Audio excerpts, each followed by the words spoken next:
Welcome to the Freemium podcast. Let's keep going, though. So today we got £5 media, but we're in the middle of a conversation, so we're going to keep it rolling. Don't you do that, Shem? Where you take IG clips and you kind of edit them up yourself, chop them up yourself. And like you had a clip where there was 2.8 million views or something on IG. You showed it to me. Yeah, like reposting. Yeah. I feel like now, like, what is it about YouTube Shorts, TikTok, YouTube Short? They all have their little nuances to them. Yeah. And I find that, you look at the amount of likes and there's like 300,000 likes or 500,000 likes. And if there's 500,000 likes, there's how many views? Probably 10 million. There's a lot of millions, views. It's in the millions, right? Yeah. And then so like, what is it? What did they do? Like, I don't get it. I have I have no idea how this stuff. Some stuff pops off, some doesn't. Yeah. It's like, I never understood that either. Like, sometimes we have clips, like the most viewed clip we had was on TikTok. We had 150,000 views, or 180, sorry, almost 200,000 views. It was in the hundreds of thousands of views. I was talking about government jobs or something like that.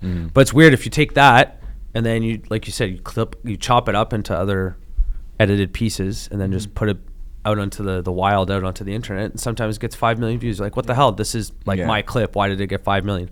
I want 5 million views. I feel like no kidding.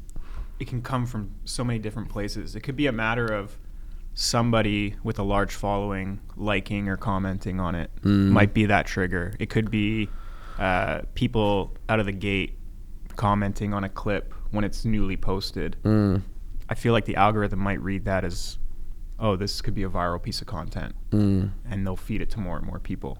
Got it. Maybe depending on the content of what you're talking about. If it's government stuff, obviously that engages well with certain people. There's always buzzwords: government, capitalism, vaccines. Yeah, vaccines definitely one. No, just kidding. COVID. Cut that. Shem, cut that. Okay, so here, guys, talk to us about. Thanks for coming on. Appreciate it. Thanks for having us. Talk to us about £5 Media. What do you guys do? Where are you located? What's your niche market? Tell us about yourselves. We're a video production agency located in Montreal. Yep. Quebec. Quebec. To Quebec. We specialize in video production and photography for businesses. When I say businesses, I mean that in the very broad sense. Yeah. We don't really specialize in any one industry. We've been in business now for full time since 2016. Okay. Right at the beginning of 2016, I guess. We kind of started this thing together 2012, so 10 years plus, but it was more of a hobby at the beginning? Exactly. Yeah. Yeah, not necessarily a hobby, but it was our way of making our hobby a business, even though we were still in school and stuff. But it was like, well, we could make a little bit of cash off this if we find the right people.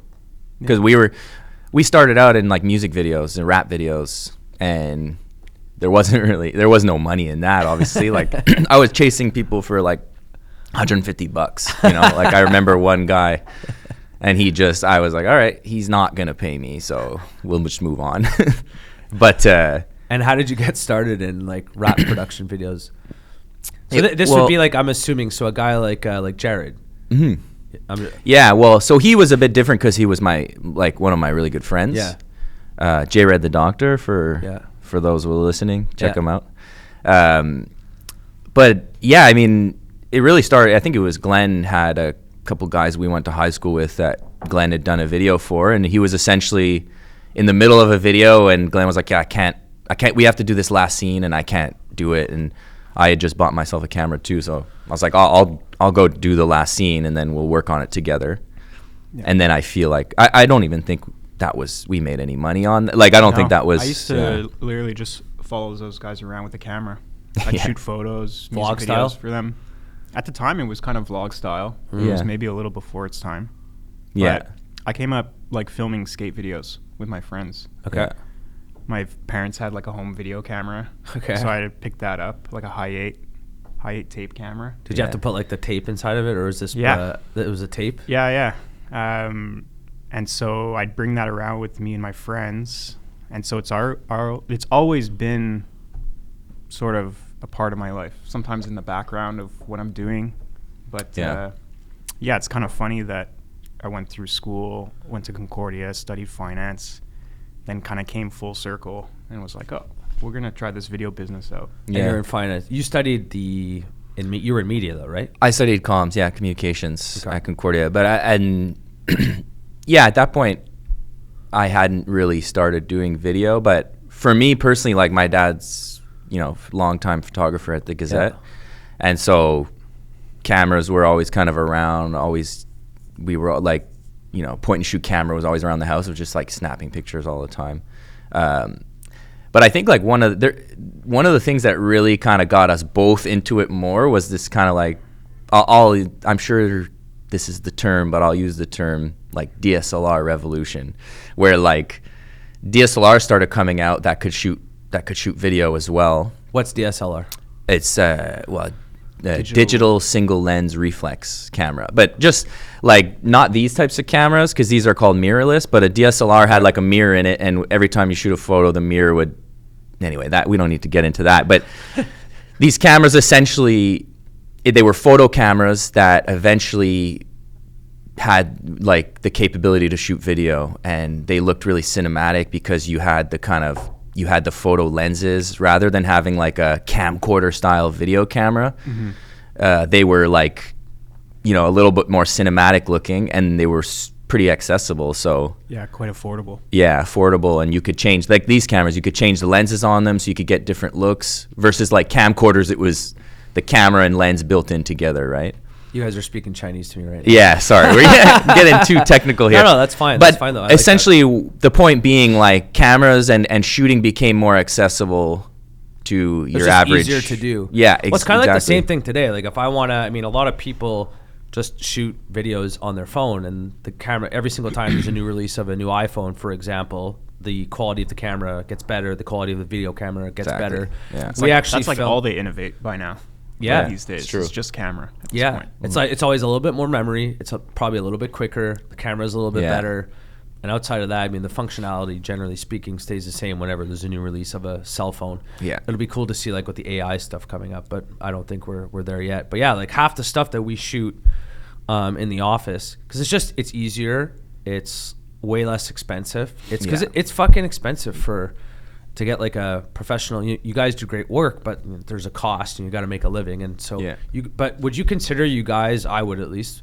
Would you consider you guys like professional? I guess you refer to yourselves as professional videographers, right? I guess you have a business. Yeah, in one sense or another. Yeah. We're going to clip some of the stuff too, and when we clip it up, we're going to make sure to throw in some of the content, because you guys have done content for us as well. We had the vlog shoots that we did.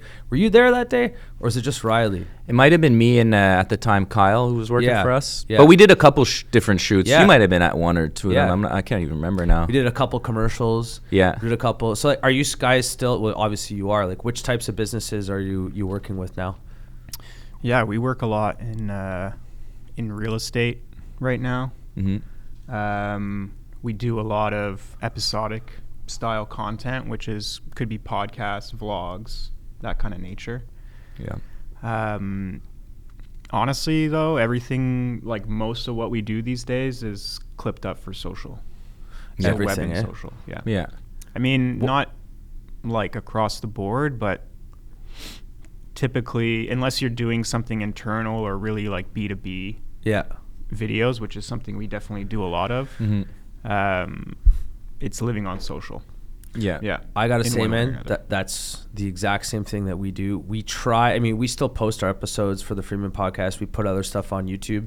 I guess now they have that avenue with the shorts, which is kind of it's the clipped up stuff. Yeah. Different. It's a lot different than IG and TikTok. I can't put my finger on it to like what the difference is, but there's something. It's highly, highly, highly edited stuff. Yeah. It's never the original creator, or at least the content that I see. It's never the original creator. It's just what we were talking about earlier. It's always clipped up by another editor. Yeah. That's posting it, and then that's the stuff that gets all the views. But it's like, why is it so damn difficult? And if you don't have an answer, that's fine. Why is it so hard to get views on longer form content on YouTube? Fuck, it's hard, man. It's so hard. Super hard. Like. And personally, I don't. Well, I think the obvious answer being that like people are just the attention spans are not there anymore to watch that long form stuff. Yeah. But I mean, you're still getting the views, I guess. But then if you look at like who's making it to the end, you know, it's always, every time I get to the end of a YouTube video, the YouTuber is usually saying, hey, and if you made it this far, like, thank you so much. Because nobody's getting to the end of any video. Nobody. But I mean, so they asked to subscribe at the beginning. Yeah, exactly. Yeah, exactly. But I honestly, I don't know. I just think it's that, and I think everybody's on Instagram more than anything else, or TikTok, you know. Yeah. But you know, I'm on YouTube a lot, but like at home on my TV. For me, YouTube is like has replaced like cable television. Same. But you watch long form stuff on YouTube? I do, yeah. I'm the type. I watch a lot of long form stuff. What do you watch? A lot of it's camera related stuff or photography related stuff. Tutorials, kind of. No, not necessarily tutorials. Like a lot of the stuff I watch is kind of like vlog style, but it'll be like guys or people who shoot film, and then they'll just do like a vlog of like their day shooting film, and so they'll clip up like the behind the scenes and then show the photos they took. I like that kind of stuff. It's just like relaxing to watch, and it's also gets you inspired to do your own photography. Other than that, I won't, sports stuff, like, the sports. Usual, Do you think another reason maybe why it's so hard to get views on YouTube is because the actual production quality, like everyone knows Mr. Beast. So if we just take Mr. Beast, do you think because his production quality is so fucking amazing? I mean, the guy notoriously, he'll put like, $1, $2, $3, $5, $10, $20 million for the Squid Games. I think it was something ridiculous. It was over $10 million. I know that for sure, right, just for the actual video itself. Mm-hmm. Do you think maybe because it's become so saturated, in the sense that like the people who are doing it properly, it's like full blown, it's basically television. The production quality is as good as television. Mm-hmm. So do you think maybe because the production quality is so high that people who want to come in and not spend that much money on it are going to have a more difficult time getting, subscribers on YouTube? That's an interesting point, but I think you have to think about Mr. Beast probably didn't start off like that with like the 20 million budgets. Yeah. I don't, to be honest, I don't know much about Mr. Beast and how he got started, but I feel like with a lot of people, if you have a good idea and you have the consistency and the drive to grow something organically like that, I think over time your audience will grow. Maybe, and it could take one video to go quote unquote viral. Yeah. I think you said it though, it's like consistency, I think, is the biggest thing on YouTube. Like you have to stick to a schedule. Yeah. And if you fall off it hurts you big time. Yeah. You have to stick to like a Tuesday, Friday schedule. Like, or at least if you say you're going to do one a week, you got to do it. You got to figure out a way to like pump these videos out. I think that's why you see a lot of people who start it and then they fall off and they don't. So it's hard to do. It is super hard to do. I actually get like offended when my podcast that I listen to, I'm kidding, I don't actually get offended, but I'm usually like every Saturday, I have 2 podcasts that I listen to every single Saturday morning, and when they're not released, I'm like, what the fuck is this? Like, why can't I listen to my podcast? This is my Saturday morning, and I'm all upset. Yeah. But the guys, poor guys, they probably just are on vacation or doing something, but I feel kind of the same way. But it's like for us, I felt like we took a bit of a break over the Christmas holidays and stuff, and I'm actually curious to see how our next content is going to be when we post it. I don't know. Maybe there'll be a drop off. Maybe there won't. Yeah. But I just want to go back to, so you're just saying the brands that you guys work with and the video production, the video content that you guys shoot for them, it's basically all or most of it is for the socials. So it's for like the short, basically we'll call it shorts, right? In that frame, what's that frame? The vertical frame? 9x16. 9x16. Yeah. For the videographers out there, 9x16. Take that note. Yeah. Take that note. Note that. Clip that, Shem. Yeah. Like why? Again, so I'm asking like all these questions. Why is that? Because it's the same thing for us. I don't know why that's where we get all of our views. 95% of our views, I think, come from that format. Right. What do you think that is? Do we all have the brain of a goldfish now? I know I do. Yeah. Well, yeah, same. You're saying on Instagram? Whether it's Instagram, whether it's TikTok, whether it's YouTube Shorts, but it's like all the views and all the viewership comes from those platforms there? Like obviously people are on those platforms. It must be like where your audience is. Yeah, Like as simple as that. But it's the content that's geared towards the cell phone, the iPhone or whatever. Yeah. Like that's where people are just watching it more. Whether it's bite-sized stuff. Yeah, exactly. The bite-sized stuff. And the 9x16. That's the vertical frame for the phone. Like I think it's the easiest place for people to watch stuff. And like, what's the advantage of a brand to be there? Like, let's say for example, you're trying to get a new client. You want to work with a new client. They're interested. You want to give them that last little push. What's your pitch? To kind of say, hey, this is not outside of, look, we're professional, we have good quality, but what's your pitch in the sense that it's like, this is why you should be doing video content on these platforms? Like, how do you guys sell that idea or sell that pitch? Well, it's hard to say. Like it varies so much, I find, between client to client. It depends what their needs are. If they want to grow their brand, and if it's a digital brand, if it's online, then like the way to do that is through content creation, one way or another. Mm-hmm. Yeah. Whether you're doing it yourself, which a lot of people and especially business owners don't have the capacity or know-how to even do that, or they hire a crew for us to come in and do content. Now from there, you have to break down, okay, what is their brand and buzzword alert, what is their story that we're trying to tell? What is that? What is the brand story that we want to tell? That's on a very general sense. If we're promoting a specific product, obviously, then the pitch becomes centered around that, how they want to promote it, what kind of campaign, where are they going to be selling it. So yeah, it really, there's so many applications for what we do now, and it's changed so much even in the 10 years that we've been in this business. And how has it changed?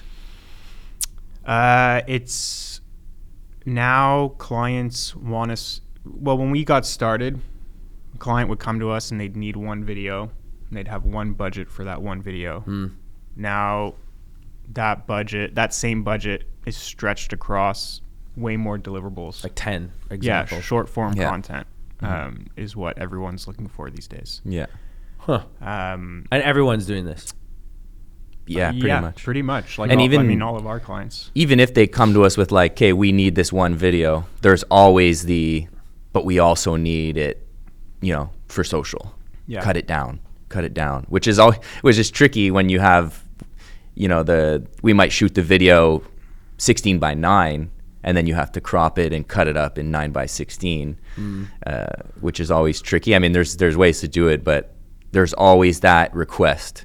And if it's not being requested, it's something that we're trying to pitch. Hey, and by push. the way, yeah. you're probably gonna by want the this way, as well. yeah, exactly. Like, it doesn't really make sense to just have that one video that goes on your website. If you have an account, you should be, pushing it on there too. This is something too that I find a lot of brands, because it's something that I didn't understand as well. Just because you have video content doesn't mean people are going to see it. And a lot of brands need to understand that, or they need to come up with a plan. It's like you can run ads, that's definitely one way, but it's like just because you can have a $100,000 website, that's the easy part to build a website. It's way more difficult to actually get an audience or viewers or users to actually go to your website. That's way, way, way harder. Yeah. And that was one thing that I guess I'll just speak for myself. Like when we had the content, and this was back in 2016, I want to say, and this is back when you could still get like a huge organic reach on Facebook. This is before TikTok blew up. This is before IG Reels. This was, and I used to remember, dude, sometimes we would just post a photo on Facebook, and we would get, you guys did the photos. Great photos, by the way. Thank you. You guys did the photos, and we would do posts of the employee profiles. It's like, this is Curtis, this is Adam, this is Shamar, this is whoever. Yeah. I think I got the first photo we did, I got 15,000 reach on a photo on Facebook. That's unheard of today. Right, yeah. Completely. You're probably getting like nothing on Facebook now. No, you don't get anything because they want you to pay. But that's the other part too, where it's like brands kind of like, we've switched. I keep saying for us, because it's just I've gone through it. And it's like, that's where brands kind of need to switch. It's a lot easier to get organic views on Reels than it's going to be, or on TikTok than it's going to be anywhere else. And here's like another really, really, really cool tip that I've learned, and this is just for like any other company that's listening to this. If you have, it's like a lot of people, they kind of, they'll take a piece of content, whether it's professionally edited or not, and then they'll run ads behind it. Now, you have to be very careful when you're pushing a budget behind it, because it still might be really crap content. That's very possible. Yeah. Or maybe, for example, even though it's professionally edited, it might not resonate with people. So whatever the reason. So people, one thing, and this is like a Gary Vee trick, what we try and do now is we'll take clips, and the clip that does the best organically, we'll take that and then we'll push money behind it to run it as an ad. Because it's like, okay, this is resonating with the people for whatever reason. And sometimes you have no idea why. Like, we can put two clips together. Shamar and I, we don't really debate anymore. It's like, I just post it and we'll see what happens. And been like, no, we think this is going to do it. No, I think this is going to do better. It's like, okay, well, I feel like over time, you guys must get to know your audience better and better, and what does well with your audience, what resonates well with your audience. So I feel like it can come down to that in terms of having the intuition of what's going to do better than something else. Yeah. And that comes with time and consistency posting. So do you guys help out the brands that you work with? Do you help out with that as well? Or is it more just tell me what you want me to shoot, here's your product, you're done? Do you help out more on the marketing strategy side as well? More and more these days, for sure. I think when we started out, we were very much just a production agency. Like that's what we knew. So that's the side of the business we grew. But now, with our team, we can do more strategy work, specifically like content and brand strategy. Yeah. And like, I mean, our most recent hire had a little, much more experience with that. So that helps. I feel like that would help a lot though, because it's like, hey, we'll take care. Because as opposed to just going, well, tell me what you want to tell me what you want to produce, and I'll produce it. It's basically, you could change the pitch to, I'm going to help you grow an audience, and this is how I'm going to help you grow an audience. Yeah. And people, because it's like a lot of companies are going to, like, how often do you see, man, I always laugh at it, and all the creators on like TikTok, for example, they'll laugh at brands too, and sometimes you can just see an ad popping up, it sticks out like a sore thumb. Yeah. It's kind of like that piece of content does not belong on this platform. Right. Some brands get better at it than others, but some brands are just so fucking clueless, and they're just lighting money on fire. But then when you push an ad budget behind it, like, oh my God, look at how many views we had. But it's like no one's actually resonating with the content that you just put on there. Yeah, the views are just correlate to the money you put behind it. Yeah, it doesn't really mean anything. Yeah, if you want to spend $100,000 on TikTok, I mean, you're going to get a couple million views. That's what's going to happen. Right. They'll take your money. Yeah, exactly. They'll totally take your money. But like, go ahead, at least personally, I don't think that we're claiming to be like experts on this yet. I think we're more experts and professionals on like creating video content.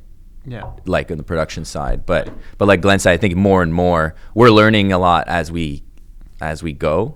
Yeah, and then everything you learn from one project or one client can be applied to another. So and most clients that we work with, first off, when we go into any deal or partnership, our goal is always something long term. Like, I think from a business, about the retainer. From a business revenue perspective, there's that. But then also just in terms of, there's a bit of a learning curve for us to get to know the client, get to know the different personalities that we're working with, get to know their business, their industry, and really what they want to get out of our services. And the way I see it is any modern business, with the marketing strategy, it needs content. Yeah. I don't think there's any way around that. No. And when you say content, are you referring to any type of content or more specifically video content?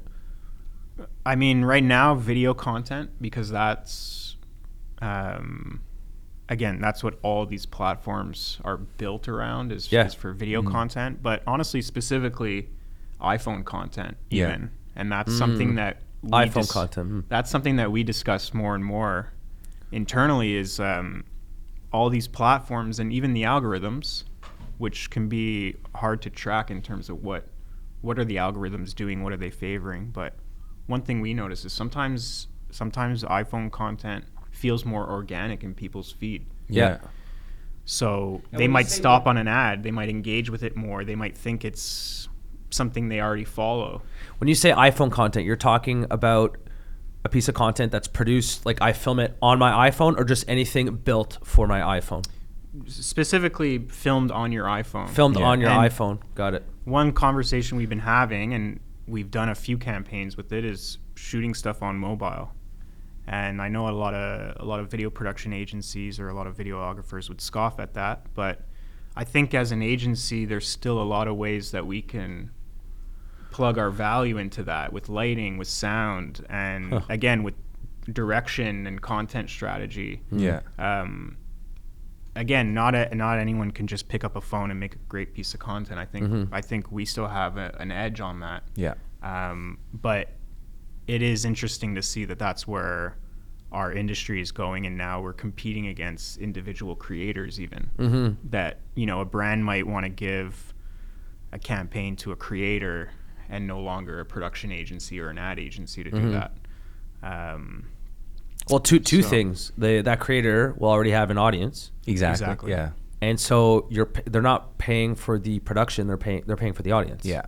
Yeah. You know, and there's a lot of like really good stories. There's this girl I follow on TikTok, Strawberry Milk Mob. She's great. She's like, she posts a lot, and this kudos to her. She's a girl from Vancouver, and with her 3 sisters, she does a great job telling the story. And she has, I think, almost 2 million followers on TikTok, but 2 million of like highly engaged users. Right. And like you can go on, and you can always tell, because some people, I think, they buy their followers, and every single time she'll post anything on TikTok, you'll see, 50,000 likes, 100,000 likes, and she only has 2 million followers. So if you're getting 100,000 likes on 2 million followers, it's very good. She's building an entire bikini swimsuit company. Sorry, not building. She has built, and it's just like growing. She has a lot of sales, or at least she says she has a lot of sales, but I believe her. But one of the things that she said when she first started, she wanted to get into selling bikinis. She just, she's a good looking girl. She's kind of like she models the bikinis herself and stuff. She had highly, highly, highly edited videos at the beginning of her TikTok career, let's call it. And she said, I didn't get any views, or I got barely any engagement. And then once I started going more the raw side, she does have a very bubbly personality, just shot directly on her phone. She's like, I blew up. So it's just to your point that you're saying, it's like, it's happening more and more and more. And I think people want to see that rawness. They want to see that authenticity. Well, that's it. Yeah. Yeah. That's how you grow an audience. So how do you guys, obviously, when you're going to work with the brand, let's say you go to a brand and there's no identity behind it. Like, they're not authentic, let's say. So we don't have to name names, or pinpoint, but how do you work with someone like that? Or there is no way to really work with someone like that. Like, how do you get someone, I'm getting into the question more like, it's back to how do we grow an audience? And for me, if the brand or the person isn't authentic, it doesn't matter how much money you put behind it, they're just never going to grow. How do you build that authenticity for a brand? Again, it depends maybe what they're looking to get out of it. Yeah. True. At the end of the day, I agree that if you want to build an audience, if you're an individual, you have to be really passionate about something, about whatever it is you're creating that content around. You have to be authentic, and I feel like the people will come in that sense. And then if you do the work, if you're consistent, if you're following on trends and different platforms, but for the brands we work with, I mean, it's hard to say. Sometimes they're not looking to go viral. Sometimes they're looking to even just have their platforms seasoned with professional and high quality content, so that when, let's say, a potential client or customer visits them, it's almost like, I always picture them like it's their digital storefront. Yeah. Exactly. They land on their Instagram page. They say, oh, okay, their team looks great. They've got great video content. Here's the founder in an interview talking about his brand. You don't always have to be a super engaging personality. It depends what industry you're in and what you're trying to do. If you're in even insurance and stuff like that, I would assume that no other insurance companies are doing what you're doing from a content perspective. Not many, no. So even if you put in, if you put in that first step of just getting content on a platform, I feel like that alone will kind of give you an edge over your competitors. So well, it's like, I think we probably had this, when we started working with you guys, like people you don't want people to go to your website and it's all stock photos and you can tell, you know what I mean? It's like, so that alone is important. Like when Glenn said, just like companies need content, it could be as simple as they just need like authentic feeling content that they use to populate their website, so that their website, like you said, feels authentic, feels real. Okay, there's real people behind this. Yeah. These are the real. That's what we did with you guys early on, right? It was like, that is such an easy tip as well. Like companies to just totally don't have stock photos. If you're listening to this in your business, if you have stock photos, just put photos of your employees and it's going to make a huge difference. Yeah. Like huge difference. Yeah. That's it. And sometimes you have to kind of ease into these things with new brands that have maybe not done any video content before. It can be like jarring for people to have like a crew come in with cameras and start sticking them in your employees' faces. Like, dude, the first time you guys came to your office in Kirkland, Broccolini building, I remember this. 2 people in our office, Manal and who's the other person? But I told everyone, it wasn't like so you guys just showed up like, all right, let's shoot the camera, let's take some photos. Yeah. I let everyone know, and people found it imposing. After a few times, it wasn't imposing anymore. Yeah. People just got used to it. But some people are just not comfortable with cameras. Some people are comfortable with cameras. But I think businesses need to kind of get past that. And it's embarrassing a little bit at the beginning. I still get embarrassed sometimes to produce content, but it works, so we do it. Yeah. And I have to like say too, to go back to like what, how do we approach those clients that maybe don't have that authenticity or don't have that camera personality? I feel like a lot of the time it comes down to how we work with them and how we direct them. And shouts out to Ryley. I feel like Ryley's good at coming in and making clients feel comfortable. Yeah. And like they have, our clients have to be comfortable with us. Of course. We're getting kind of almost exclusive access behind the scenes of their business. Yeah. And all their vulnerabilities. Yeah, that's it. Yeah. It really, because not everyone can just sit in front of a camera and start riffing off about their business. Some people, like, it takes a lot of work and training to get through that, and can sometimes be a painful process for either side. And I think our team, and specifically Ryley's, really good at like coming in and making everyone feel at home. Yeah. Thanks, man. Thank you. But no, it's true. I'm highly conscious of that when I come into like an office and it's like, okay, we're shooting photos.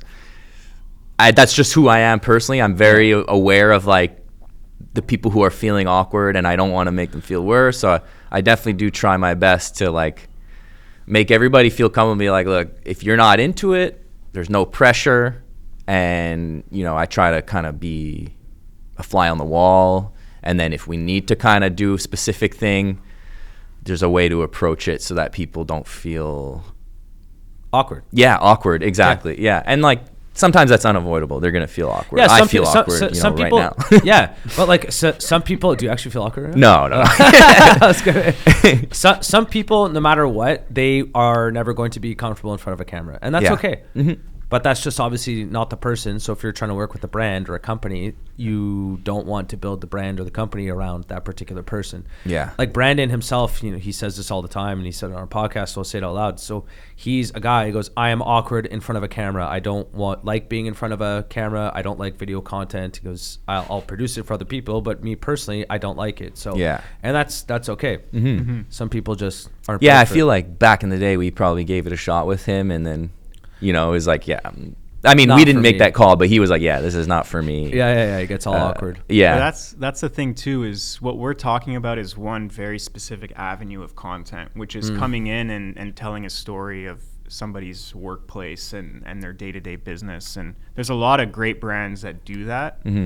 And I mean, I'm sure people would know because it's Montreal, but like Midday Squares, for example, how they did that, I was always super impressed with how they built their company on that, basically a reality show of their business. And you see they've kind of, their platform's matured, and it's not, they don't post as frequently, but man, they put in the work at the beginning, and it's a paid off. lot of work, man, because they had a full-time camera crew, if I'm not mistaken. They hired did, in-house, yeah. So they were Which is- in-house, full time behind all the scenes, and I couldn't do that. Yeah. There's no way I could do that, because you always have to be, and it also takes, on the videographer side, it takes a specific type of person, because many times, we'll get into like a different avenue here. I find a lot of editors or videographers, they aren't very good at the creative side, and maybe if they are good at the creative side, they're not very good at directing either, so they won't want to come in and pose. They won't want to, like, you need a guy, if they're going to be in-house, you need a guy that's like, he's pushing everything forward. You don't want to have the boss that's going, hey, come get this, and like if you have to keep directing them and stuff, you need to have a guy or a girl that's always kind of like, okay, he's running over. Yeah. He doesn't say anything. It's like, imagine in the middle of an argument with an employee, and you just got a guy like bust through the door, and he's like, shh. Yeah. Like, keep going. Kinda like, it would be awkward. I wouldn't be able to do that. Yeah, So- that's tricky as a videographer. For sure. That is not easy to do. Well, we had the one clip there. Remember that one time you were in the room with Kyle as well? Or it might have been just you. I'm pretty sure it's both of you. With Sean Hogan at Climatisation Hervetech. Yes. Plug him in there. Yeah. That was a legit meeting. Yeah. I had a commercial insurance renewal with Sean. I obviously let him know beforehand that you guys were going to be showing up. We show up. Who the fuck's this? Such a good power move. Just bring a camera crew. Next time you go, here's a business tip. Next time you have an intense negotiation, bring a camera crew. See that won't give you the edge. Yeah. But no, that was fun. I mean, he was comfortable with it. He's like, I've known him for a long time. So we trust each other, and he didn't mind at all. But it was still a little bit, I would say it was 85% the same of what a normal meeting would be. Right. Yeah. But to have that all the time, I wouldn't like that. Nah, I mean, there's certain things you got to discuss that just can't be on camera, or you don't want them to be. But I wouldn't always want it to be, because it's like you're always on your toes. I want to be present in the conversation that I'm having. Yes. Yeah. I don't want to be thinking, okay, what can or can I or cannot say right now, because I have a camera crew next to me and there's going to be 100,000 people that are going to see what I'm about to say or hear what I'm about to say. I wouldn't like that to always be on my toes. I want to be present in the conversation, speak to someone direct, and not have to worry about that. So I think too, like, if we're talking small businesses, like, there's different strategies for different types of people. Like, you can market yourself and your brand without having to make a reality show around your business. You could go more of just the traditional. It's kind of like what we're doing. Not to pump my own tires, but like, we don't have a reality show, but it's exactly. True. Yeah. So that could be, if you have a product that you're promoting, you could do that. I mean, there's so many different avenues of content that this kind of more social media focused vlog content, if you will, is what's popular right now. But yeah, that'll change. I think that'll change in time. That'll change how? I don't know. I just think we've been around a lot, like, long enough that when we started, again, we were doing like what would be considered long form video now, which is like something over 2 minutes. Crazy how far we've come. Like, we used to create, like, call them corporate videos that were like 2 to 5 minutes. Because again, they'd live on a website somewhere, and a potential customer would come, and they might give the full 5 minutes at the time, but not today. Things have gone vertical. Things are more focused on mobile, social media now. It's like where everyone gets discovered, or it's where you discover interesting brands. So it's not to say that we don't do that still. I feel like we do that, but again, there's always the social element to it. It can't start and end. Yeah, it can't start with just one video anymore. I mean, I think if you don't have an existing audience yet, I think you are wasting your money as a brand if you want to build a long form video piece of content and put it on YouTube. You're going to get no views. If that's the only place you're going to put it, Yeah. You can spend $30,000 on a piece of video content, put it on YouTube, you might get 100 views. Like if you don't have an audience. I'm just saying that.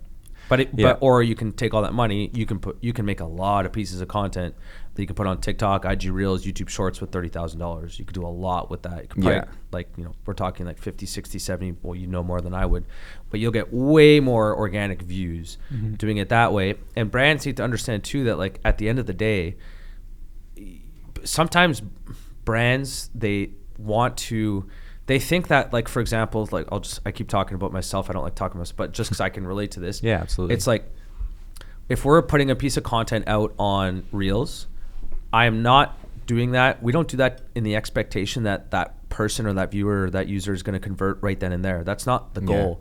It's for them to, one, become familiar with their brand, and number two, for us to hopefully be top of mind when they are ready to make that decision. Yeah, exactly. It's a brand awareness campaign, and a lot of companies need to understand this. You're not there to IG or TikTok. If you're selling like a finance service or something like that, you're not going to convert on them right away. Yeah, you're there for brand awareness. Yeah. I feel like it's the same in real estate as well. Yeah, we do a lot of. Click to buy this house. No, well, I mean, and when we do less of like the nitty gritty, like property photography. We work a lot with M Real Estate. Yeah. Shouts out to Justin Como. Yeah, I've been trying to get him on the pod for a while now. Yeah, I'm gonna get him. He's gonna come. He's gonna come. He's got it. Let's go. Yeah. He will. He needs to. Yeah. But we do a lot more, like, I guess you could call it premium content for their brand and for their brokers. So a broker that invests, let's say, time and money into creating like premium content for themselves, it's exactly that. It's so they're producing stuff regularly that's high quality, that's engaging, that's showing off who they are as a broker and as a business person. So that inevitably, when someone from their audience, it comes time for them to buy or sell real estate, that they're top of mind. They've been the one posting and showing up every day in front of them and being borderline annoying sometimes. But that's, I think, it's brand awareness, and I think that makes a lot of sense for you guys too. Yeah. Were you guys helping M Real Estate? Because M were the first guys. Again, I want to say this is maybe back in 2016, around that time, and they were the first, at least the first the first real estate company that I'd ever seen come up with these beautiful videos. It was more or less a profile of the house that was about to be sold. Were you guys the ones to do the production on that? We did some of it. I feel like some of them were. But do you remember those? They had the drone. They had all these slow shots, and they had. There was one where they had they did some partnership with like Land Rover, and like the broker pulled up in a Range Rover, like that. I don't know if that's what you're talking about, but yeah. Just really fancy. That was pieces of content. When we were kind of starting to chat with Justin, but honestly, I think Justin was like he was the guy to do that, the mastermind behind all that. Yeah. And even when we sat down and spoke with him for the first time, he had such a focus and priority on video before anyone else did. But they were already doing that. One of their guys who was doing the property photography was doing those videos as well, I'm pretty sure. Yeah. And then I honestly think that's one of the main reasons that had them pop off. Yeah.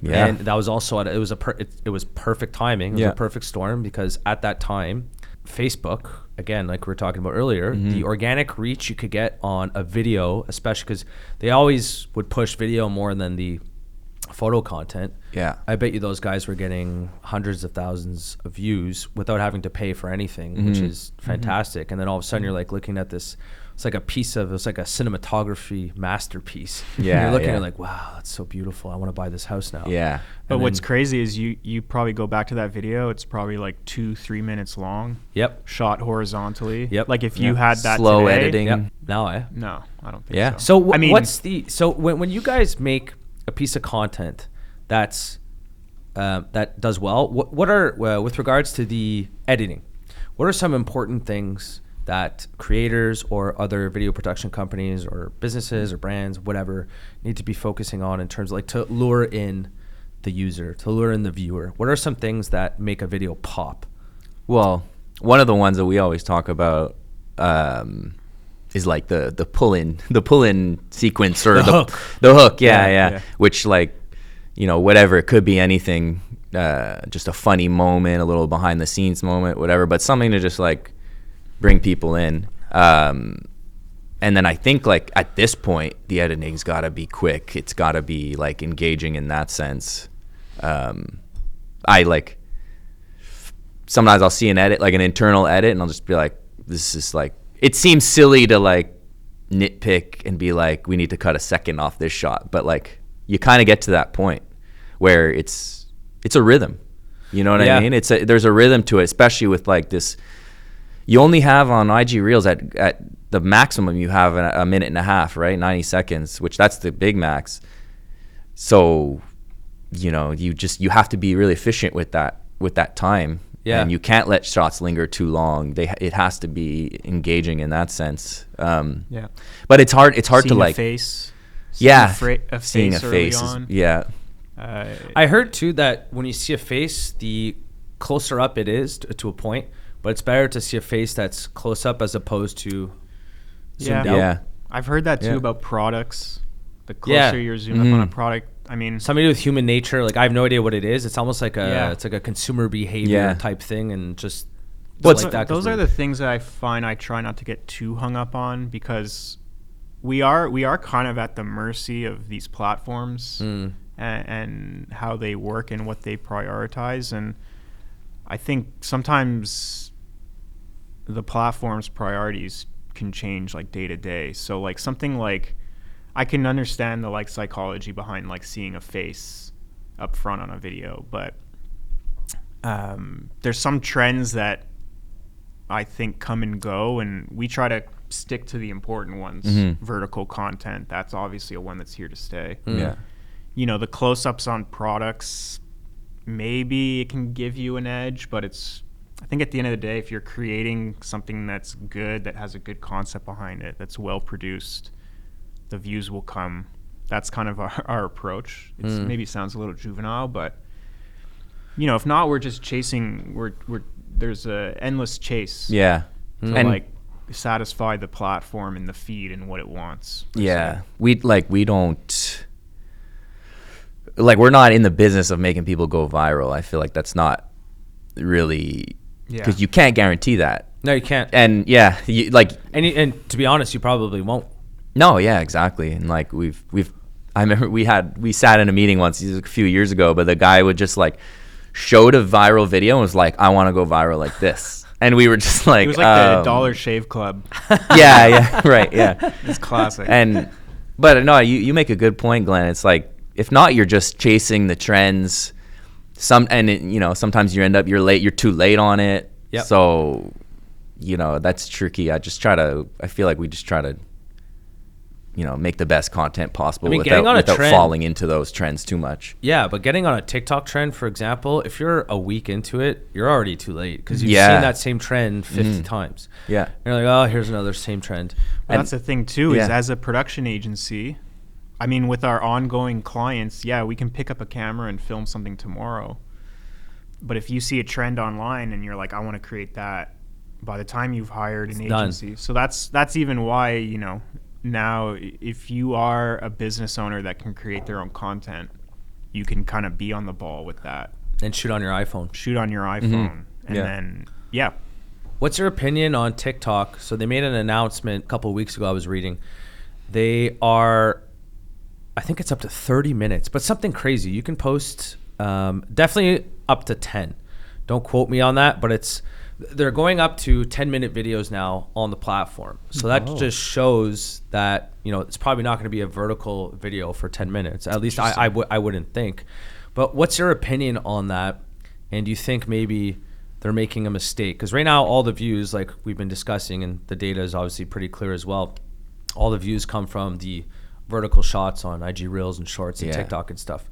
So I don't know. It was a head scratcher for me. I'm like, okay, well, they're doing it for a reason. Nothing ever happens by accident, right? So I'm like, why do you guys want to have longer form content now? Are they rolling it out with some sort of subscription service, maybe? Like, is that? I don't know yet. Can you look that up, Shem, please? Just on the TikTok new video length. No, there's no subscription yet, but maybe, I don't know. I just started with YouTube, maybe. Maybe or X. I know X is trying to get into that space a little bit. You got guys like Tucker Carlson or Tucker Carlson on his. You guys know Tucker Carlson, right? Sadly. He had like every single time he's posting, at least I know it was his first one, he had like 150 million views or something like that. But if you're getting 150 million views and it was a 25-minute piece of content on X. 10 minutes on TikTok? 10. Okay, so you can load. But what do you think they're trying to do? My guess would be compete with YouTube. Yeah. Which I know there's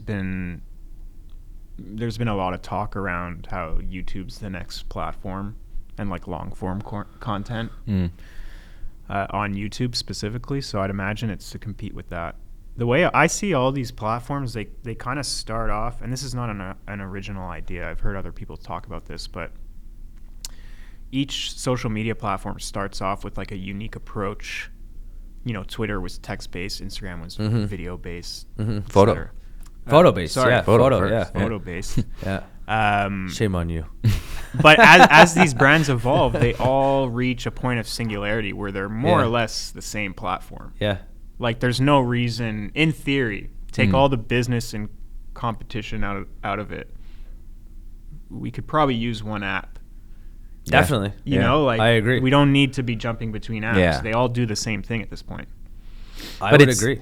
It's a head scratcher for me too, because if you think of Instagram when they launched IGTV, like that's not even a thing anymore. And that was like their attempt at like, this is our space for long form content.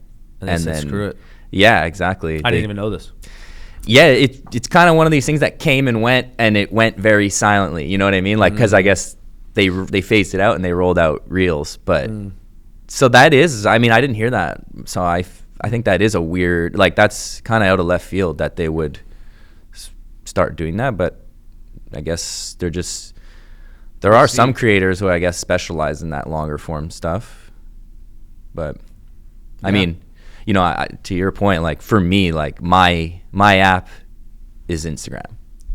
I'm not, you know, I don't like jump from Instagram to TikTok to Twitter. Like everything for me. Your app? IG's my app. And then, like I said, YouTube. But again, YouTube's more like at home on the TV. Yeah. That's how I use YouTube. But I watch a lot of YouTube on my phone, and they push shorts to me way more than they push long form content now. Yeah. Like if I open up my phone, it'll just be like the first, I'll have ad, long form, and then they'll put like a brick. So it'll be 4 little clips of shorts. Right. Yeah. And most of the time I probably click on the shorts.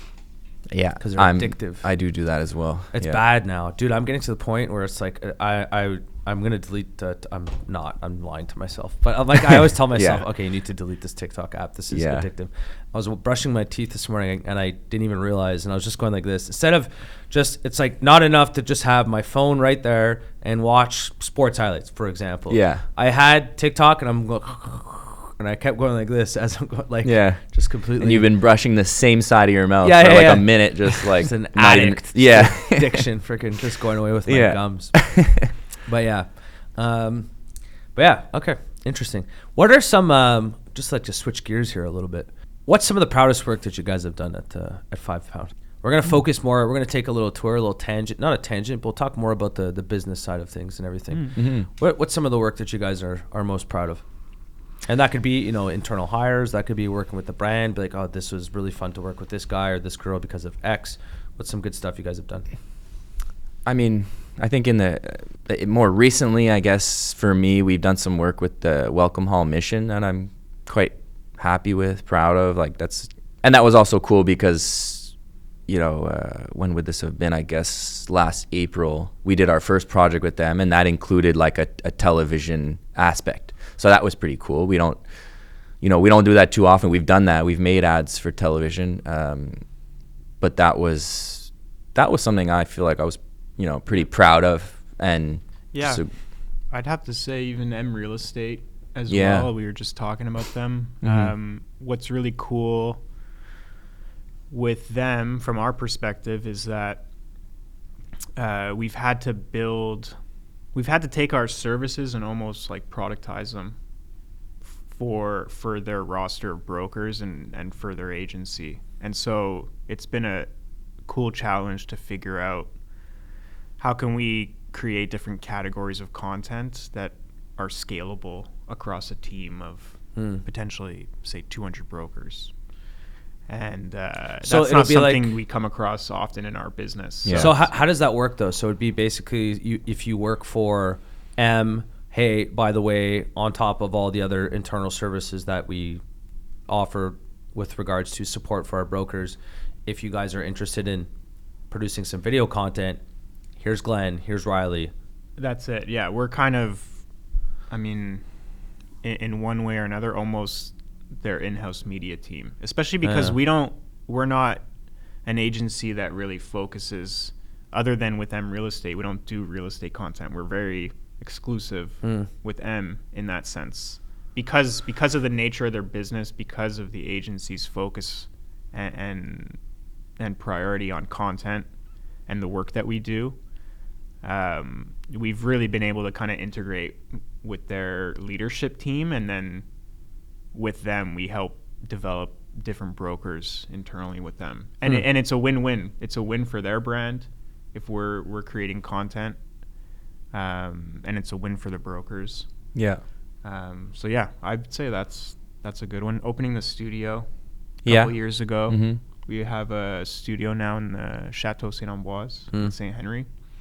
I think that's been a big step for us to just have our own place to create, bring clients in. And that's where you shoot commercials, content, anything? Anything. It's kind of a multi-purpose like studio space. It's a big loft space. We have some furniture that we can create more of like a home setting. We have backdrops. We have obviously some office space in there as well. And that's really been able to open us up to a different, call it class or category of client. Yeah. That need to produce stuff in studios. And in the past, we've had to go out and find that stuff, rent it. So yeah, I'd say that's another one for me. Yeah. What's yeah, that for place sure. like today? Chateau St. Ambroise, is it still empty?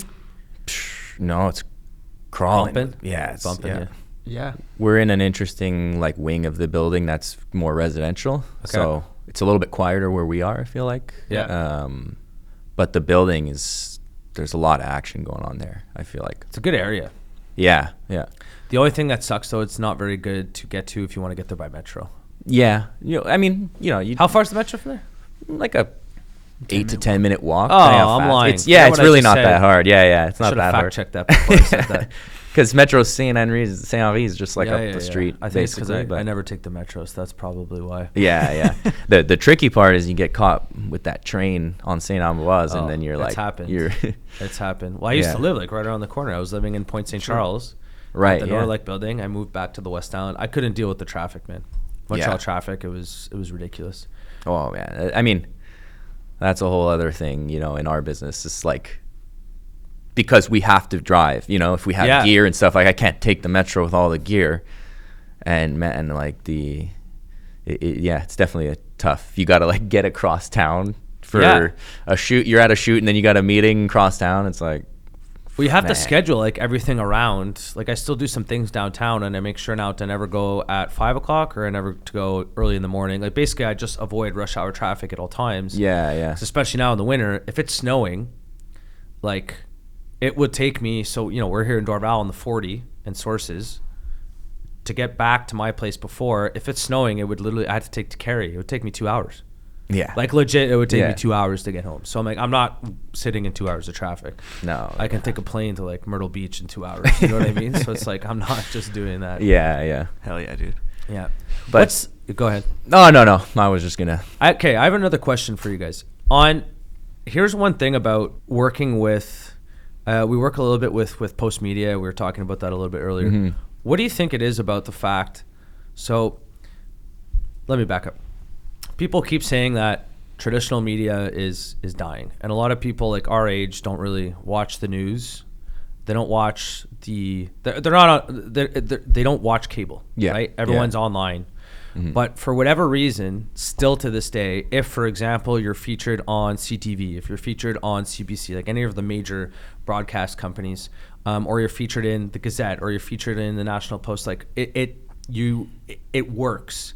And people all of a sudden, like I find they just go, oh my God, these guys must actually be authentic. And even though it's the exact same ad that they saw on Facebook, for example, and then they saw the exact same ad on CTV, or they saw it on the Gazette, like it adds so much more reputability when you see it on one of the major networks, one of the major broadcasting companies. Why do you think that is? And the reason I'm asking this question is because, like, you know, you've been around the Gazette, Ryley, for a long time. Your dad was a photographer. Your brother works there now. No, not anymore. Oh, he doesn't anymore. He did. Excuse me. Okay, sorry. Yeah. Well, it's you know, specific to the Montreal Gazette. It's an institution. Yeah. You know, at the Gazette, you're getting a certain level of integrity and authenticity behind whatever they're putting out. And, you know, I know it's not, you know, cable and legacy media is not popular with us in our generation, but there still is a big audience there. Yeah. Huge. And a big audience with money.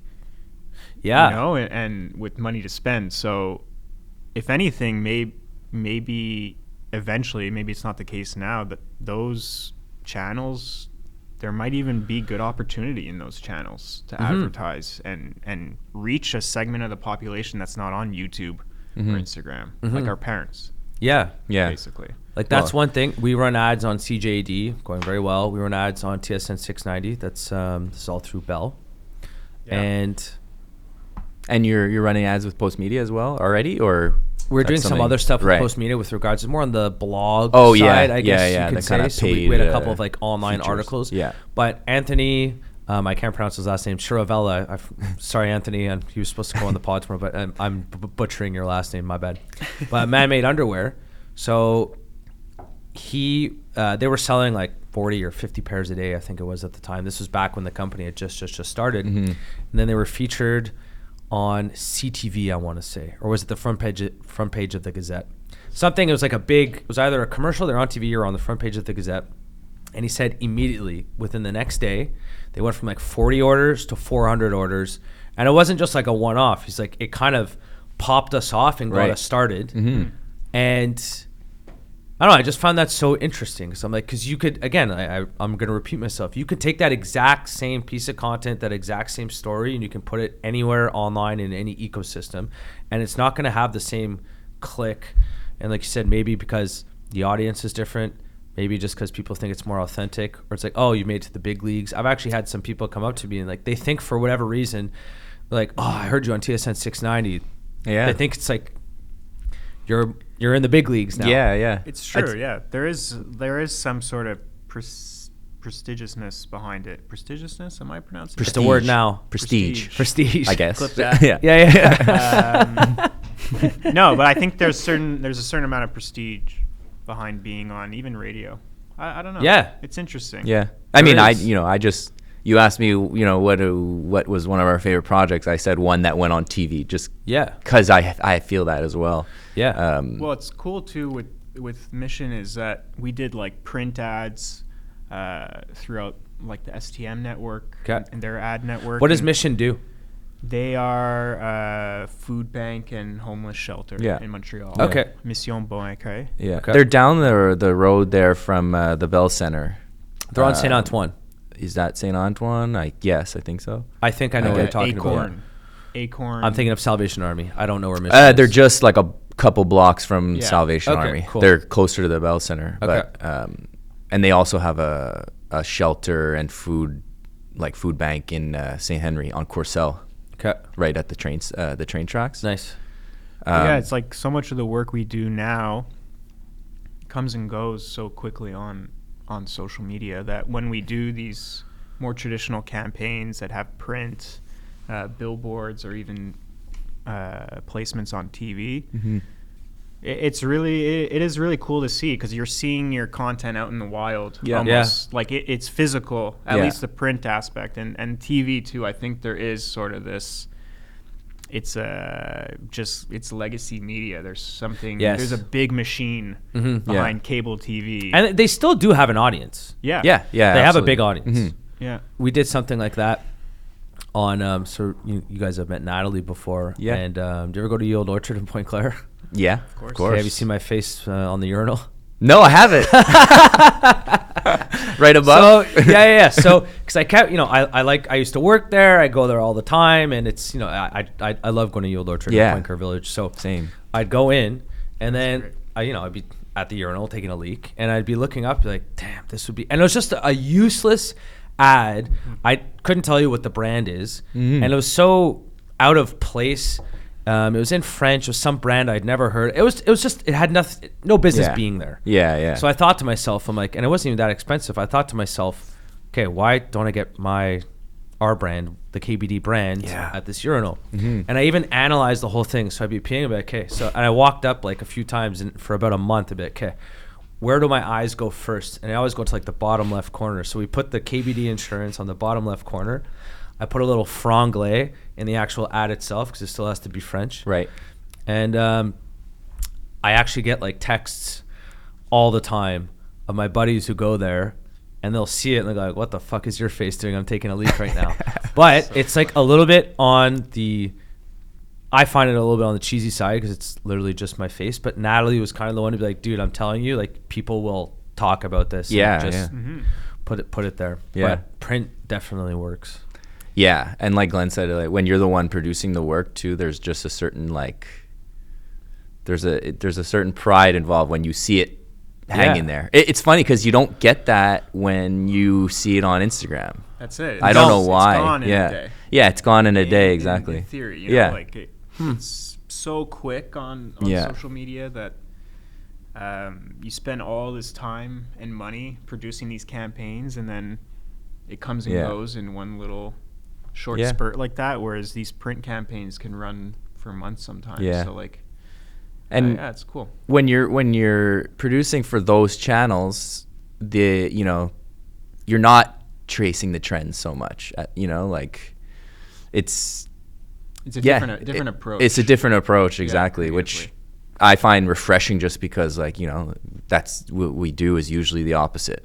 And when you're producing an ad for television, you have 30 seconds, but it's just a different approach. And same with like print and stuff, the stuff we did on the city buses and the metro, it's a little bit more. I don't know how to really say it, but you're just not really chasing the trends of like social media. You're just making stuff for that platform, that placement, on the bus. Okay, the ad is this big. This is all the information we need to get in there. That's it. And you're not like, oh, what trending audio do we need to use? Do we have to have a face within the first 5 seconds? And all those things we talked about. None of that really applies. It's refreshing for us. Yeah. I used to think back in the day, because you saw the trend, and I'm pretty sure today that there is, if you take all the advertising dollars spent globally, it's over 50% of it is spent on digital marketing. And it wasn't like this 10 years ago. It was still more on the traditional advertising side of things that there was more money spent. Today, there's more money spent on digital. And I'm like, okay, this is eventually going to go to zero or close to zero. Yeah. I definitely do not have that opinion anymore today. Yeah. And maybe I'm wrong, because by the time all the baby boomers die off, all those eyeballs won't be watching the legacy media anymore, for example, or watching sports on the old school cable channels. Maybe it'll change, but for now, I mean, like you said, there's definitely a massive audience there. They have a lot of money. Whenever they see a brand on TV or on radio, they definitely there's like a sense of authenticity that's added to that brand. Yeah. And this is definitely one of the things that we've been learning. And it all started on the radio ads. Yeah. That we started on TSN 690 and stuff. People like and that shit. Are those ads your voice? Like, are you talking? They are now. Right, they are now. They are now. Well, we had a generic one, and then the guy said he did a really good job. Sean Ryan. I always miss. It's one of those. One of those names you see. It's like Ryan Sean or Sean Ryan. You're like, fuck, what's his first name?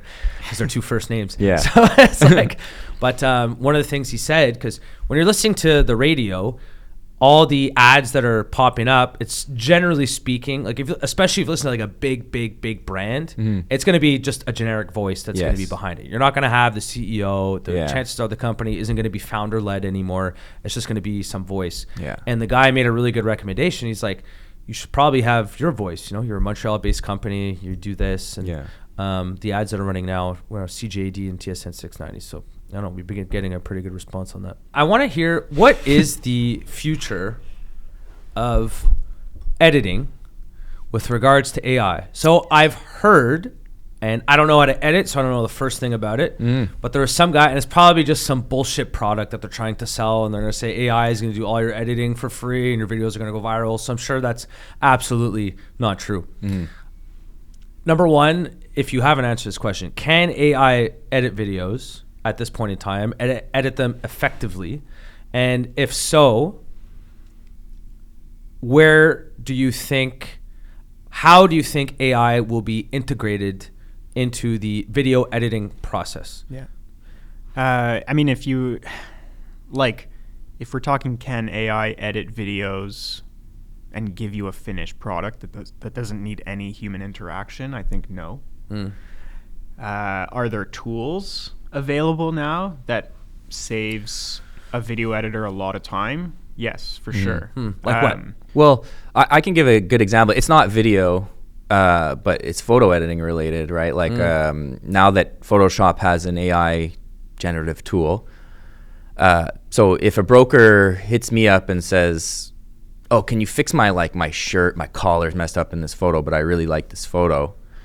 You know, prior to that, I was like, okay, well, we got to get in there and like do that nitty gritty work of fixing the collar or trying to. And like, I'm not a full-time, photo editor, retoucher.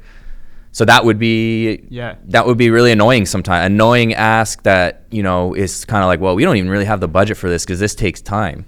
And expensive for the broker. Yeah, exactly. Well, that's it. Yeah, because you got to, exactly. So there was always this balance of us pushing back, being like, can you pick another one, or we'll try. But now you jump in Photoshop, you circle that collar and you write fix collar, and then it gives you options. But like Glenn said, it won't just fix it, it'll give you options, and then it takes a human to look at them and be like, hey, which one looks best?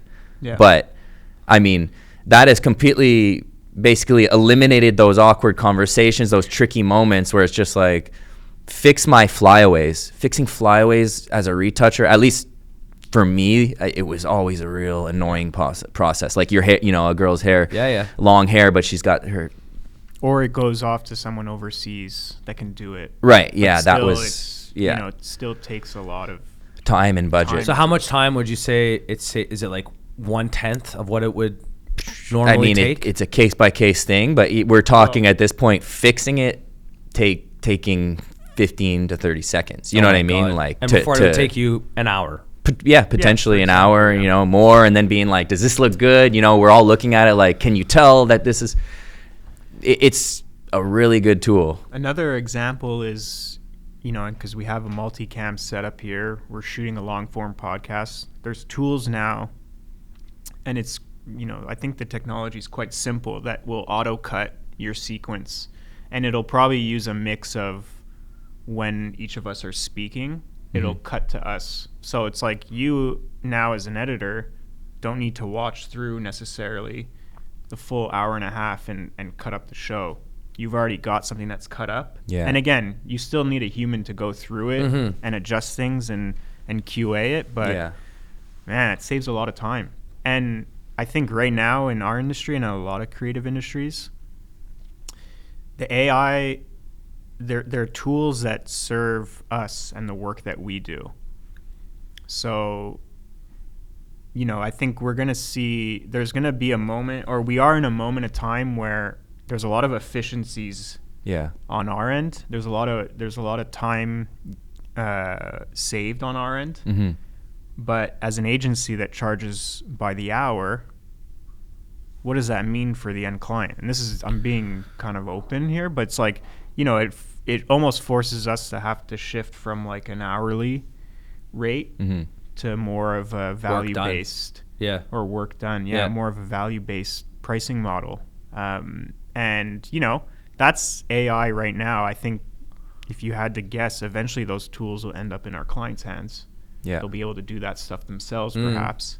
So what's that going to look like? I think We're all a little bit. we're at the mercy of whatever. Yeah, comes. you want to hear something super cool? And I did not know this. And Jeff Bezos was on the Lex Friedman podcast. AI, okay, coming from Jeff Bezos' mouth, and I believe him because he's Jeff Bezos. He said it's not an invention. He said it's a discovery. Damn. That's deep. Dude, my mind exploded. Yeah. I'm like, what? So it's like the computers can talk and do things. It's like it's a new species. Yeah. It's beyond. I thought it was created. I thought ChatGPT or OpenAI is the name of the company. I thought for sure it's like, okay, this is what it is. They created the code, and then basically here you go. No, Yeah. it's like self-learning. Yeah, he's like, we discovered this. This is not a creation. That's fucked up. That is. Interesting way to put it. Yeah, that's Yeah. super fucked up. Like, I think for sure, I mean, I don't know what's going to happen to insurance. There's a lot of stuff that's going to be redundant eventually. It's going to save a lot of time. I think it's going to be absolutely fantastic for healthcare. It's going to, drive down the cost for a lot of things that we need to do. I mean, I always say this about AI and insurance. I mean, for a lot of things, if you, let's say, for example, you're a 20-year-old kid and you have a one-way car insurance and, you just want to pay the least amount and you don't really feel like speaking to anyone because no one at the age of 20 wants to speak to anyone anyways. Yeah. You're going to go online and you're going to get a quote and you want to do it. You want to speak to a real human. And if an AI can do the whole thing, and there's no reason why it can't. Yeah. Like, there's literally no reason why I can't. Mm-hmm. I could take you through all the transactions that we do in home and car insurance. You're going to be like, why does a human need to be doing this? And there's a pile of the transactions that do not need to be done by a human. And AI can do it. Are you guys looking in it? Are there tools like available that you guys are looking into already or no? We do. No. Okay. No. We're not, because we're at the mercy of the big insurance companies. But I can promise you that they're looking into certain things. But also it's a highly regulated space.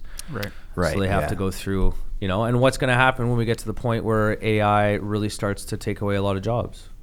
Yeah. How are humans going to, how are governments or regulators going to step in and say, no, we're not allowing this? Or, these are all questions that we don't have the answers to.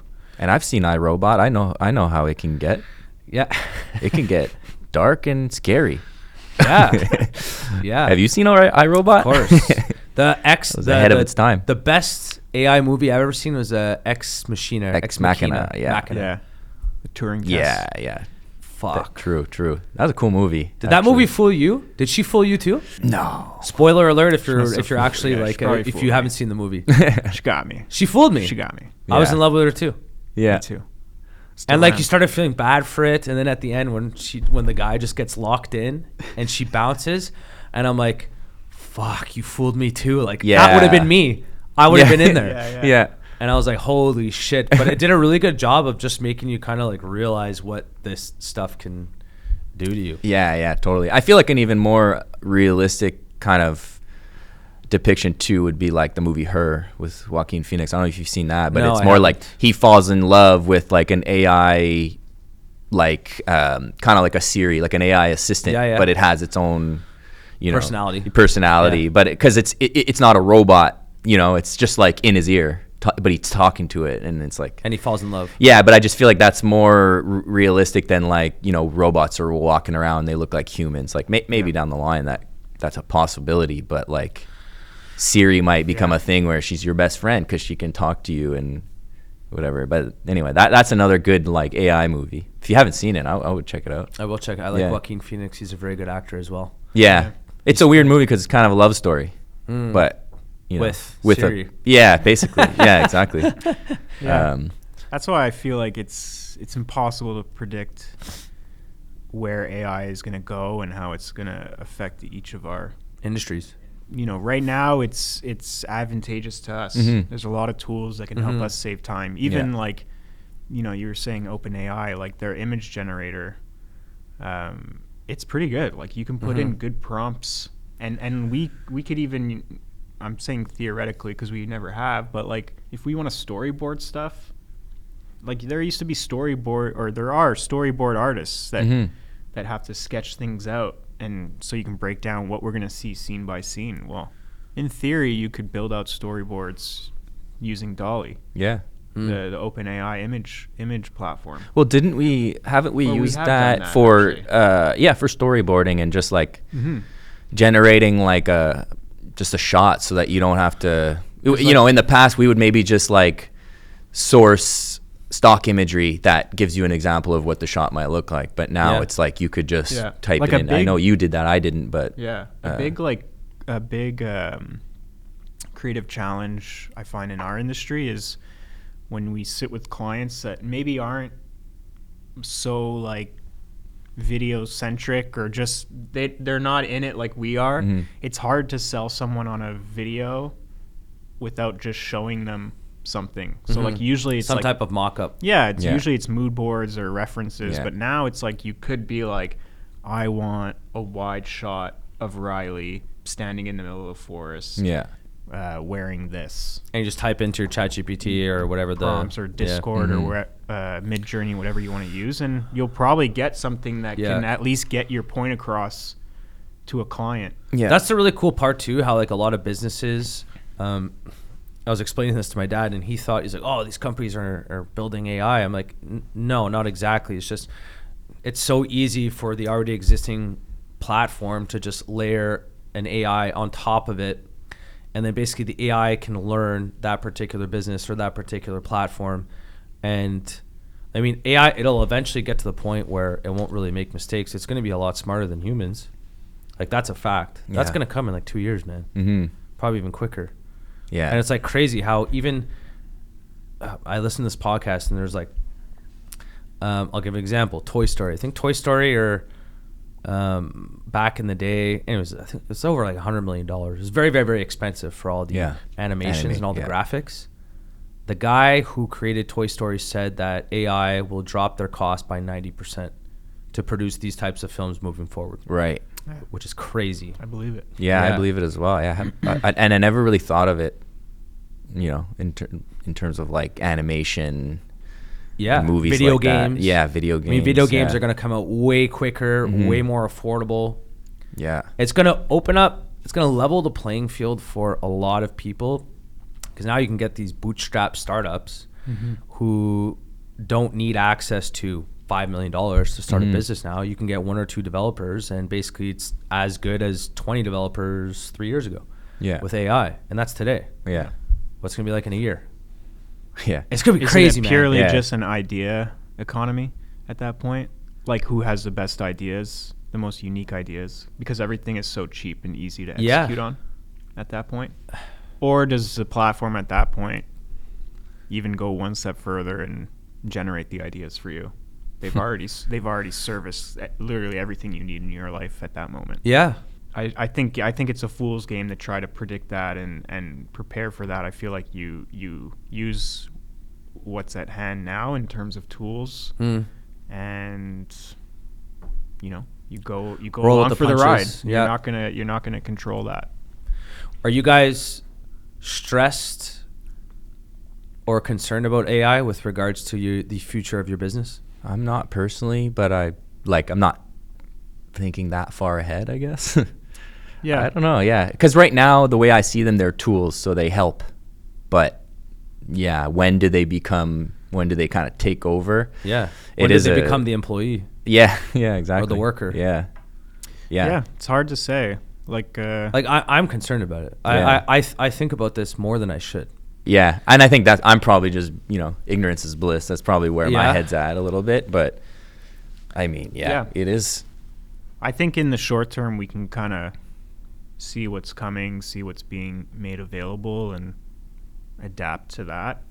And so far, again, like I've been saying, it's been advantageous to us, but I do think we're in just a very unique time frame, and that'll eventually flip over to our clients. Yeah, They'll like have what's those going to tools. happen when all of a sudden, I don't see why AI wouldn't build this. Let's say, for example, you take a video that went viral, you pop it in, Shem and I record a video. It's me example talking. Shem goes, "Hey, this video went viral," to the AI. Let's say it's an AI video editor. This video went viral. Chop this up to make it the same or similar vibe to that one that just went viral. Takes 30 seconds. Boom, here's a video. Yeah. I don't see why AI won't be able to do that. No, neither do I. But I think in that case, you're still at the mercy of like whatever content you were actually saying, right? And maybe True. that won't go viral, or doesn't have the same or maybe ability to go maybe viral. you can create new content out of your face, out of like the shot that True. Shem's taken of you. Yeah. And the model will know based on the news what's trending right now. You know, would you be at the mercy of AI letting it just say whatever it wants to say? Yeah. Damn. I don't know. Pulls the rug from under us. You know, don't worry. I'll make sure you don't say anything controversial and like post it for you. Yeah. I get arrested the next day. But you wanted views. You said you wanted views. Yeah. Yeah. You know, I mean, but the reality is even that scenario that you described, there's still humans involved in that, in terms of who the strategy of what you want to do, and you know, if it's prompting AI, if it's somebody. But there was parts. There was a guy on Joe Rogan. I forget his name. He was the same guy that was on. There's a Netflix documentary about how addictive Facebook and all social media networks are. Anyways, it doesn't matter what his name is, but he was talking to, and the AI already, there have been examples of it tricking, like a CAPTCHA, for example. I am not a robot, and you have to check it off when you're trying to fill a format online. It was able to bypass that and trick the computer into it had one convincing it that it was job. a human. Yeah, it had one job and it failed. Yeah. It's gonna be crazy. I feel like you could look back on maybe I'm not super educated on this, but if you look back at like the Industrial Revolution, different revolutions we've had in the past, and how that's shook up the world. Yeah. You know, there were a lot of jobs lost in the Industrial Revolution, but I mean, most people were farmers. I think like 70% of people, if you had a job, you're working on a farm, and you know, now it's a tractor that does your job for you. So we've kind of, again, in I feel like if we can't predict what's coming, we look in the past at something like that. We came out of that for the better. Yeah. Who knows? I hope it's a good thing, because there's two camps. You know, you get one camp that says we got to be really careful about this. We have to regulate this. And there's another camp that says let's just see where it goes. But at the same time, like I don't know what camp I'm in, because they'll probably meet somewhere in the middle. Yeah. Yes, but the only thing is, if we over-regulate, man, we're opening up a can of worms. If you over-regulate, because there's going to be a bunch of countries that are going to just be balls to the wall, shoot from the hip. There's going to be no regulation, and those countries are most likely going to be the countries that are going to be able to develop technologies much quicker than, for example, let's say in the West, if we were to over-regulate it. And then there's the other side of the argument where it could get to a point where a company, for example, OpenAI, they could control the market through regulatory capture. So other companies trying to come up, they can't even get in because they just get over-regulated, and that's by design from OpenAI. Or, you know, I wouldn't put Microsoft, wouldn't be the first time a company like this does that. Yeah. It's like, oh, you want to come to this market? It's like, well, you can't. Either we buy you or we drown you in regulatory fees and hoops that you have to go through in order to develop your product, you know? Yeah. These are all things that we're in like the top of the first inning in this. Yeah, exactly. In this saga. But I mean, you know, at least in our business right now, and in like content and that, like, I think to go back to this buzzword that we've been talking about, authenticity, I think people can see through it sometimes. You know, people can spot a ChatGPT email or caption. You know, like people can spot that. They can spot for now. Yeah, you're right. For now, I mean, that is true. But so I think for now they're tools, but and they're tools that you have to be kind of vigilant with how you use them, because people can see through it. But you're right. Like in the future, what does that look like? Who knows? Yeah, who knows? I think this is a good place to end it up, boys. To answer your earlier question, yes, we do consider ourselves professionals. That was such a dumb question in hindsight. I'm like, Curtis, as soon as I asked him, that was a fucking dumb question. Don't ask that. But we got Ryley and Glen of 5 Pound Media. If you're looking to work with any professional video production company, hit these guys up. They're based out of Montreal. Do you do any work with companies outside of Montreal, or it's mostly Canada? Canada. You might catch us out in West Palm Beach. Nice. This summer. Yeah. Watch out. But hit them up. We're going to show some of the some of the content that they produced for us in the past. This is like 5-6 years ago, and it looks pretty fucking sick. So, but this is Curtis Killen, Freemium Podcast. Thank you, gentlemen, for Thank you coming on. Thank you. And cheers. Cheers. Thank you.